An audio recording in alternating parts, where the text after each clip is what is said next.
Qeveria ka vendosur të ndryshojë tërësisht ligjin për koncesionet pas shumë aferave dhe skandale, por edhe faljes së pasurisë publike tek një grusht njerëzish, qeveria ka vendosur të ndërhyjë në ligj, duke futur një sër përcaktimesh të debatueshme.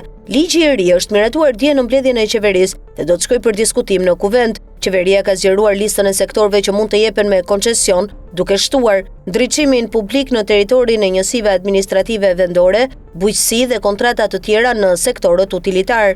Pra, si duket Babloku po bën gati PPP në bujqësi dhe ndriçimin e qyteteve, në vitin 2016 u hodhi ideja për të dhënë me koncesion ndriçimin publik në Tiranë dhe Durrës.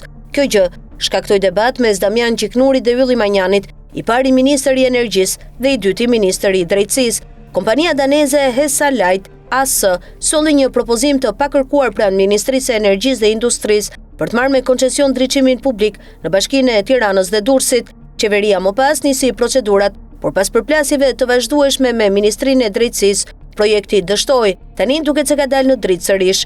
Një pikë tjetër e debatueshme është se autoriteti publik mund të marrë përsipër të ofrojë mbështetje financiare të plotë në realizimin e investimit. Pavarësisht disa neneve të debatueshme, qeveria ka vënë mend nga skandalet. Shumë persona të lidhur me krimin, si Pollum Gjoka, dolën që kanë marrë koncesione dhe qeveria ka vendosur një kufizim, pra kushdo që është i dënuar nuk mund të lidh kontrata koncesionare.